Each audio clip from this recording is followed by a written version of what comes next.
اوناسس نامی ایک یونان کا شخص تھا جو بہت امیر کبیر تھا. وہ نمبر لگتے ہیں نا، 8ویں نمبر پہ اور 7ویں نمبر پہ، 6 نمبر پہ دنیا کا امیر ترین شخص کون ہے. تو کسی زمانے میں وہ ان نمبروں میں تھا. تو اس کی آنکھوں کے یہ پپوٹے کام کرنا چھوڑ گئے. ڈاکٹر سلوشن ٹیپ لگا کے اس کی آنکھ کھول دیتا تھا، سلوشن ٹیپ لگا کے بند کر دیتا تھا اور وہ سو جاتا تھا. پھر وہ کھولتا اور جو ہے وہ اس کو دیکھنا ملتا. تو یہ آٹومیٹک سسٹم خراب ہو گیا. تو کسی نے اوناسس سے ایک دن پوچھا کہ تیری زندگی کی سب سے بڑی خواہش کیا ہے؟ یہ جہازوں کے بیڑے تیرے ہیں، یہ اتنے بڑے کاروبار ہیں، تا حد نظر پھیلے ہوئے بنگلے، اتنا کچھ، تو کوئی خواہش رہ گئی ہے؟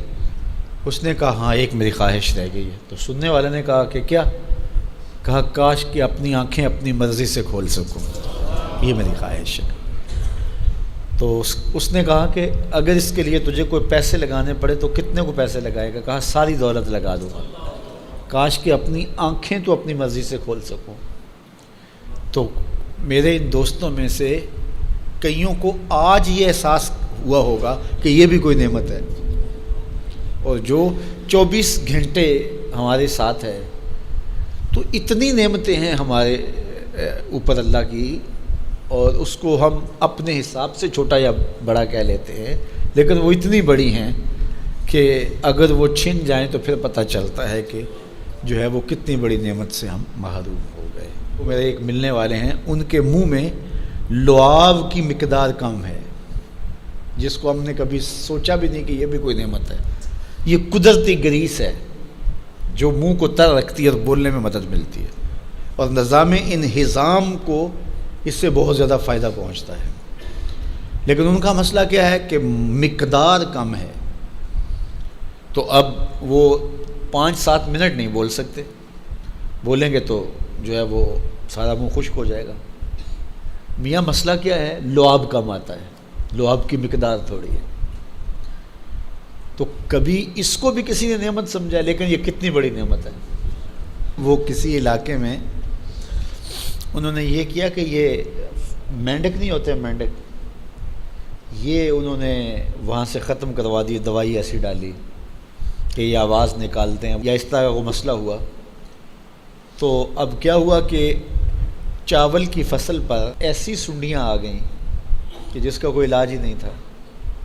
تو یہ پانی کے اندر جو مینڈکیں ہوتی ہیں، یہ ان حشرات کو کھاتی ہیں جو فصل کے لیے نقصان دہ ہوتی ہیں. تو اب وہ مینڈکیں ڈھونڈتے پھرتے ہیں. اب ہمیں نہیں پتہ کہ کون سی چیز کتنی بڑی نعمت. یہ کیچوا ہوتا ہے، کیچوا کبھی آپ نے دیکھا جس کو وہ ہم اپنی پنجابی میں گنڈویا کہتے ہیں. کبھی آپ نے سوچا کہ اس کا سلسلہ کیا ہے؟ یہ مٹی کھاتا ہے، ایک طرف سے دوسری طرف سے نکال دیتا ہے. اور اب ہمارے ادھر ایک ذمہ دار تھا، تو وہ بچوں کو پیسے دیتا تھا کہ وہ لے کر کے اور اپنی فصلوں میں چھوڑتا تھا. اس کو کسی ماہر نے بتایا کہ یہ زمین کی زرخیزی کا جو ہے وہ سبب ہے، کہ ایک طرف سے کھاتا ہے دوسری طرف سے نکال دیتا ہے، اور وہ مٹی اتنی زرخیز ہوتی ہے کہ دوسری مٹی میں جب ملتی ہے تو کیمیائی کھادیں بھی وہ کام نہیں کرتی جو یہ کیچوا کام کرتا ہے. ہمیں پتہ ہی نہیں ہے کہ ہمارے اطراف میں اللہ نے کتنی نعمتیں ہمارے لیے پھیلائی ہوئی ہیں. تو اس لیے اس کا ایک نظام ہے. یہ دنیا کچھ نہیں ہے، اللہ کے قبضے میں سب کچھ. تو سب سے بڑی بات یہ ہے کہ اللہ آپ کو خیر کی راہ عطا کر دے. بس بعض کا جو دنیا کی دولتیں دی جاتی ہیں یہ آزمائش ہوتی ہیں، یہ آزمائش ہوتی ہیں.